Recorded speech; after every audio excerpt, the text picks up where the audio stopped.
Jakiś czas temu dostałem płytkę z grą Fist of the North Star Paradise Lost i gdzieś ją włożyłem w dziurę i zapomniałem.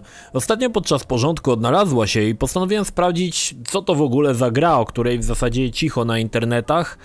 I motyla noga, ależ nie żałuję, że ją odpaliłem. Najprościej mogę ją streścić: Yakuza spotyka Mad Maxa. Jesteście zaintrygowani? Słuchajcie dalej. Na wstępie chciałem przeprosić wszystkich ortodoksyjnych fanów anime. Moją wiedzę o serialu czerpałem z jakichś filmów na YouTubie i w Wikipedii, więc jeśli gdzieś coś przeinaczę, sorki. Jak zapewne wiecie, jestem wielkim fanem serii Yakuza. Sega od lat dostarcza rozrywkę na najwyższym poziomie. Fist of North Star zostało wykonane przez to samo studio co historia Kiryu. Złośliwi powiedzą wręcz, że to reskin gry o japońskiej mafii. Tak, podobieństwa są tak ogromne, że niektórzy twierdzą, że to spin-off. Czasami wręcz zadziwiające, jak leniwie w pewnych miejscach Sega podeszła do tematu.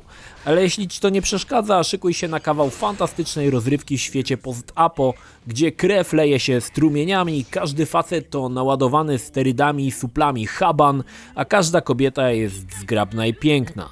Oto Fist of North Star Paradise Lost, lub jakby to powiedział Japończyk, Hokuto ga gotoku. Podobnie jak w serii Yakuza, gra polega na przemierzaniu miasta, a później bezdroży w samochodzie, pomaganiu mieszkańcom i oczywiście braniu udziału w sporej ilości minigier, które przygotowali twórcy. Nadrzędnym celem jest walka i tutaj jest spora zmiana względem gry, której nazwy nie muszę już wymieniać. Hokuto Shinken to styl walki polegający na uciskaniu odpowiednich miejsc na ciele przeciwnika. Konsekwencją może być na przykład eksplozja głowy czy całego ciała w malowniczej fontannie krwi. Tak, gra jest bardzo krwawa. Kenshiro nadal może lać mięśniaków jak Bozia przykazała, a ci mają specjalny wskaźnik, który symbolizuje zapełniająca się czaszka. Po jego napełnieniu możemy wykonać cios, po którym przeciwnik będzie zamroczony i teraz możemy użyć jednej z tych sekretnych technik Hokuto Shinken. Może to być silny cios w czachę czy wysłanie delikwenta w kosmos. Zazwyczaj taki cios kończy się tym, że przeciwnik zaczyna puchnąć i wybucha w kuli krwi. Animki są fajne i wzbogacone o quick time eventsy, jednak po kilku godzinach gry zaczynają dłużyć i męczyć, więc twórcy dodali inny sposób wykończania przeciwników bez uruchamiania animacji. Mniej to spektakularne, ale też szybciej kończymy walki. Przeciwnicy to albo leszczyki na 3 strzały, albo potężni, muskularni troglodyci, którzy suple wciągali z mlekiem matki. Jednakże walki nawet z mocniejszymi przeciwnikami nie są zbytnio trudne. Kenshiro może po naładowaniu specjalnego paska przejść w tryb furii, który masakruje nawet przeważające siły wroga w ekspresowym tempie. Dość powiedzieć, że podczas grania w całą grę na poziomie normal nie zginąłem ani razu. A może po prostu jestem aż tak dobry. Obok fabuły, która składa się z 10 chapterów, gra oferuje nam też ogromną ilość zadań pobocznych w liczbie sztuk 80. Część z nich jest związana z różnymi minigrami na terenie miasta. Questy fabularne to zazwyczaj jakieś zawiązanie akcji kończące się bardzo często mordobiciem, choć jest kilka ciekawszych. Często minihistorie obfitują w humor, niestety dialogi w tym wypadku nie posiadają dubbingu, więc zmuszeni jesteśmy do czytania ton tekstu, co już fajne nie jest. Szczególnie, że kilka questów to kilka minut czytania, jedna walka trwająca 10 sekund i kolejne kilka minut czytania. Jeśli chodzi o minigierki, jest tego cała masa. Część z nich sprytnie przeniesiono z Yakuzy, jednak z nowymi zasadami. I tak kultowy baseball z Kamurocho znalazł się i tutaj, z tym, że Kenshiro zamiast kija używa fragmentu jakiegoś słupa, a zamiast uderzać w piłeczki wali w nadjeżdżających motocyklistów, którzy wyskakują w powietrze. Im dalej gość poleci, tym więcej punktów. Możemy też zabawić się w barmana, przygotowując drinki. Tutaj to minigra bazująca na jak najszybszym machaniu padem czy naciskaniu przycisków. Nawet fajna, ale mocno powtarzalna, jednak napojenie mieszkańców miasta wiąże się z tym, że będą w przyszłości mieli lepsze rzeczy w sklepach, więc jest to w jakiś sposób istotne. Jeśli chcesz, możesz poprowadzić nocny klub z hostesami w niesamowicie wciągającej minigrze, gdzie trzeba się wykazać refleksem i umiejętnością szybkiego podejmowania trafnych decyzji. Oczywiście nie zabrakło także rekrutowania nowych dziewczyn do klubu. Temat żywcem wyjęty z Yakuzy, ale tutaj też się sprawdził, a minigra należała do jednej z moich ulubionych. Oczywiście nie zabrakło areny i pojedynków w klatkach z coraz potężniejszymi przeciwnikami. Jest też stare, dobre kasyno z ruletą czy blackjackiem. Nie mogło braknąć oczywiście gry rytmicznej, Tym razem nie jest to karaoke, a uzdrawianie pacjentów w klinice w rytm muzyki. Wyjątkowo ciężka gra, gdyż nie chodzi o to, aby nacisnąć odpowiedni przycisk jak najszybciej, ale nacisnąć go w odpowiednim momencie. Do tego ikonki pojawiają się na całym ekranie, przez co wszystko jest nieczytelne i niesamowicie chaotyczne. Dalej dochodzą stragany, sklepiki, bary i znów to samo jak wiecie już w czym. Możemy jedząc nabijać pasek energii, kupować elementy stroju, które i tak nie mają przełożenia na wygląd bohatera, kupować całe tony śmieci potrzebnych lub niepotrzebnych do innych questów.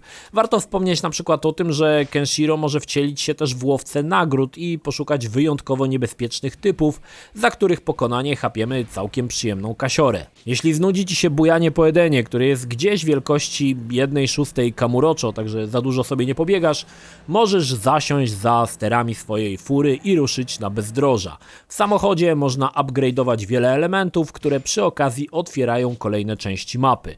Furką można bujać się po pustyni i zbierać złom, poszukać skarbów, zazwyczaj zawierających jakieś części do fury, czy poszukać gangów i stoczyć z nimi epickie pojedynki i wtedy faktycznie stajemy naprzeciw przeważającej liczby wrogów.